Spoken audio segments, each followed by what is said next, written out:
Speaker कौमी assembly Asad Qaiser की Manchester आमद पर उनके एजाज़ में पुरतकल्लुफ़ इशाइये का अहतमाम किया गया, जिसमें यूरोपीय और बरतानवी पार्लियामेंट के अरकान समेत सियासी और समाजी शख्सियात ने शिरकत की।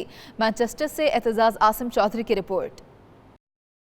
मैनचेस्टर आमद पर स्पीकर कौमी असम्बली असद कैसर के एजाज में एक पुरतकल्लुफ़ इशाइये का एहतमाम किया गया, जिसके मेजबान पाकिस्तानी वजीर आजम इमरान खान के दोस्त अनिल मुसर्रत थे।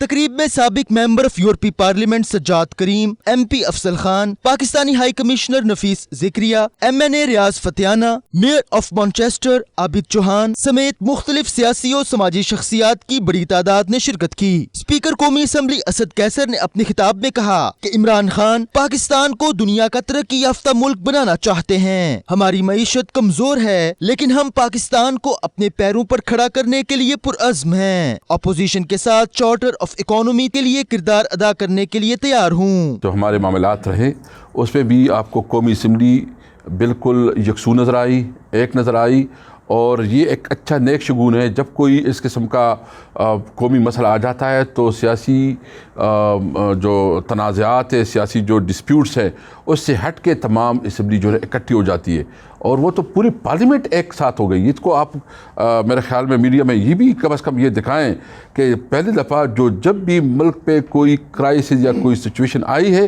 पूरी असम्बली साथ खड़ी हुई, पूरी पार्लियामेंट साथ खड़ी हुई।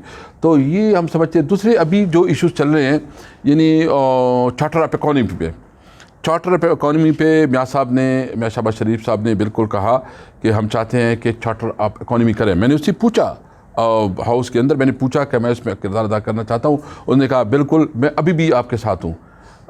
फिर मैंने प्राइम मिनिस्टर से बात की। प्राइम मिनिस्टर साहब ने मुझे कहा बिल्कुल जिस तरह आप चाहते हैं, तो मैं अभी भी इस पर काम करना चाहता हूँ।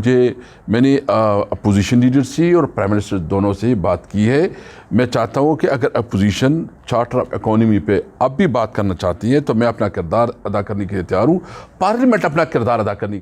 असद कैसर का कहना था कि ओवरसीज पाकिस्तानी हमारा बेहतरीन असासा हैं। उनकी वजह से पाकिस्तान के लाखों लोगों को रोजगार मिल रहा है। हमारी जो इस वक्त इकोनॉमी में थोड़ी बहुत जान है, तो वो भी आप लोगों की वजह से। आप लोग इस मुल्क के लिए बैकबोन, तो सब कहते हैं आप सब कहते हैं कि ओवरसीज जो है बैकबोन है, लेकिन फिर आप उसको अहमियत नहीं देते। मैं समझता हूँ कि आपकी गिरनी भी ठीक है, आपकी जायज़ है। स्पीकर कौमी असम्बली ने मजीद कहा कि पाकिस्तान एक दिन करप्शन फ्री मुल्क बनेगा, जहां बिला इम्तियाज इंसाफ होगा। उन्होंने कहा कि प्रोडक्शन आर्डर रुकने असम्बली का हक है। पहले प्रोडक्शन आर्डर भी हुई हैं, गवर्नमेंट ने इसको इम्प्लीमेंट भी नहीं की। शेख रशीद के मसले में ख़ासकर बहुत ज़्यादा उस वक्त स्पीकर ने जो है ना प्रोडक्शन आर्डर इशू की थी, लेकिन इसको इम्प्लीमेंट नहीं किया गया था। हम तो कानून के मुताबिक करते हैं। पहले दफ़ा एक सारे शहबाज शरीफ साहब ने असम्बली की फ्लोर पे कहा है, इवन बिलावल साहब ने कहा है, तमाम पॉलिटिकल पार्टीज़ ने कहा है कि पहली दफ़ा जो है ना स्पीकर एक आज़ाद हैसियत से एक इंडिपेंडेंटली अपनी डिसीजन ले रहा है। तो मैंने कभी भी डिक्टेशन नहीं दी है। हाँ, मैं जब भी ज़रूरत महसूस करता हूँ, इमरान खान मेरा लीडर है, मेरा उसके साथ ज़िंदगी की 22-23 साल गुजरे हैं और इसके साथ मेरी मुशावरत होती रहती है। स्पीकर कौमी असम्बली असद कैसर ने इस मौका पर अनिल मुसर्रत की शानदार मेजबानी पर उनका शुक्रिया भी अदा किया। कैमरा टीम के हमरा एतजाज़ आसिम चौधरी, 92 न्यूज़, मैनचेस्टर।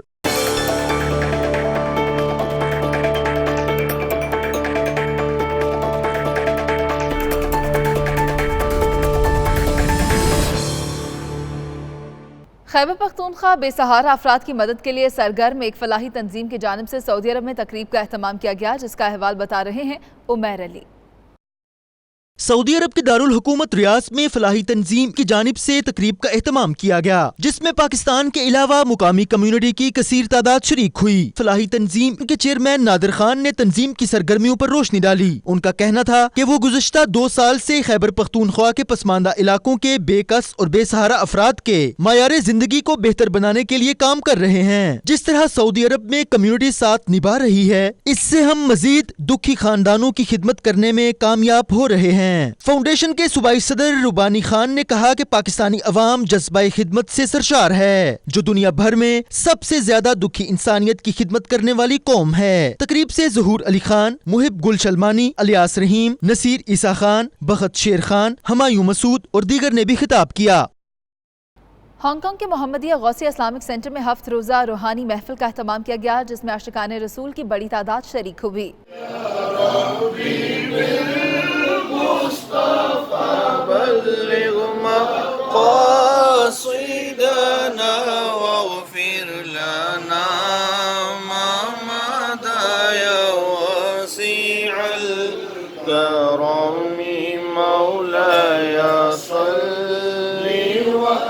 रूह परवर महफिल में कारी हजरात ने अपनी खूबसूरत आवाज़ में कुरान मजीद सुनाया, जबकि नात ख्वां हजरात ने हदिया रसूल सल्लल्लाहु अलैहि वसल्लम पेश किया। महफिल में खसूसी तौर पर कसीदा बुर्दा शरीफ भी पढ़ा गया। इस मौके पर मौलाना कारी साबिर हुसैन साबरी ने खसूसी खिताब करते हुए इस्लामी अहकामात की पाबंदी पर जोर दिया। उन्होंने इख्तितामी दुआ में कारगिल जंग के हीरो कर्नल शेर खान शहीद और दीगर शोहदा के दर्जात की बुलंदी के लिए खसूसी दुआ भी कराई। रूहानी महफिल में पाकिस्तानी कम्युनिटी ने कसीर तादाद में शिरकत की, जिनमें बुजुर्गों के अलावा बच्चे भी शामिल थे।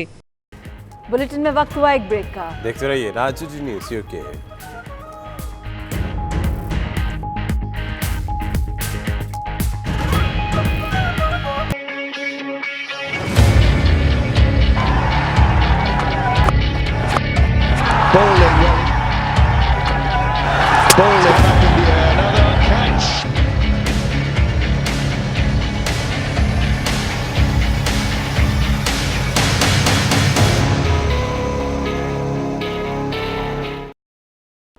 सरफराज अहमद ने कप्तानी न छोड़ने का ऐलान किया है। वर्ल्ड कप में आगाज बुरा था, इख्तिताम अच्छा रहा। अफसोस है कि आगे नहीं जा सके, मगर मुआफी वाली कोई बात नहीं।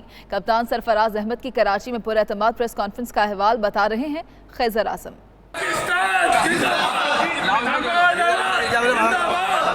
कौमी टीम की वतन वापसी। कप्तान सरफराज अहमद ने इवेंट में खामियों और मुस्बत पहलू को लेकर तवील प्रेस कॉन्फ्रेंस की। अनफॉर्चुनेटली जो है हम जो है सेमीफाइनल के लिए क्वालिफाई कर नहीं पाए, और इस बात को हम तस्लीम करते हैं कि पहले 5 मैचों में टीम ने अच्छा परफॉर्म नहीं किया, लेकिन जिस तरीके से टीम ने आखिरी 4 मैचों में परफॉर्म किया वो बहुत आउटस्टैंडिंग था। फिर मैं बता दूं कि मैंने जो ये बात कर दी ना, कप्तानी नहीं छोड़ूंगा, इसको हेडलाइन नहीं बना दिया कि सरफराज ने कह दिया मैं नहीं छोड़ूंगा। देखें, ये पीसीबी डिसाइड करेगा। पीसीबी ने मुझे कप्तान बनाया था और पीसीबी ही आगे फैसला करेगा कि कौन बेहतर है पाकिस्तानी क्रिकेट के लिए। ठीक है, सॉरी करने वाली जो देखें कोई बात नहीं है।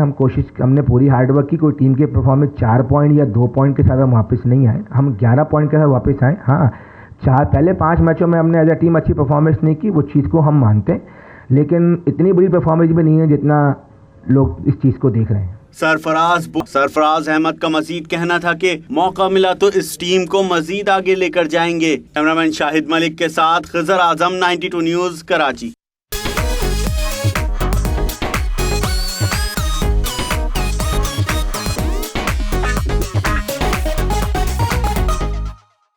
लक्स स्टाइल अवार्ड का रंगारंग मेला सज गया। कराची में फनकारों की कहकशां उतर आई। फिल्म और ड्रामा इंडस्ट्री के लेजेंड अदाकारों की जानिब से शिरकत की गई। अवार्ड शो को 4 चांद भी लगा दिए गए। रमसा मुबीन की रिपोर्ट देखिए।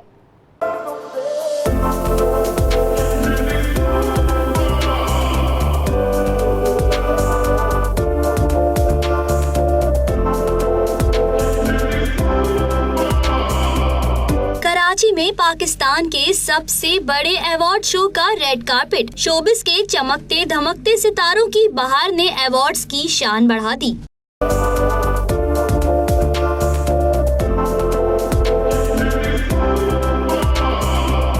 लेजेंड अदाकारा शबनम ने भी तकरीब में खुसूसी शिरकत की और अवार्ड शो में हर साल सीनियर फनकारों की पजीराई करने पर सबका शुक्रिया अदा किया। 2012 में आई थी चले जाने के बाद, और जब मैंने देखा कि पाकिस्तान इतने मुझसे मोहब्बत करते सारे लोग, बच्चे बूढ़े, इवन नाउ न्यू जनरेशन। अदाकारा मीरा, माहिरा खान, गुलकार आतिफ असलम समेत दीगर सितारों ने भी महफिल की रौनकें बढ़ाई। सारे आर्टिस्ट जो है वो इकट्ठे होते हैं और एक दूसरे के साथ बात करने का मौका मिलता है और उनकी ग्रोथ देखने का मौका जो है वो मिलता है। So I think I am excited to see that. Family यहाँ पर है और जो लोग परफॉर्म नहीं कर रहे वो हमें सपोर्ट करने के लिए यहाँ पर आए हुए हैं, तो मुझे लग रहा है कि तो फैमिली शो चल रहा है। मैं शुक्रगुजार हूँ कि आपने बाजी फिल्म को पसंद किया। बॉक्स ऑफिस पर इतने अच्छे रिजल्ट्स देखकर मैं बहुत खुश हूँ और इंशाल्लाह आप मुझे मज़ीद फिल्म्स में भी देखेंगे। साल के बेहतरीन अदाकार की कैटेगरी में नामजद शहरियार मुनव्वर सिद्दीकी और खूबरू अदाकारा माया अली ने भी अपने मुनफरिद और नई तर्ज के मलबूसात से अवार्ड शो के रेड कार्पेट पर 4 चांद लगाए। भारतीय शहर लुधियाना में नन्हे सितारों की रैंप पर पुरएतमाद वॉक, मुख्तलिफ इलाकों की सकाफत की नुमाइंदगी करने वाले बच्चों ने तरह तरह के मलबूसात ज़ेबतन कर रखे थे। हाज़रीन ने नन्हे मॉडल्स को खूब दाद दी।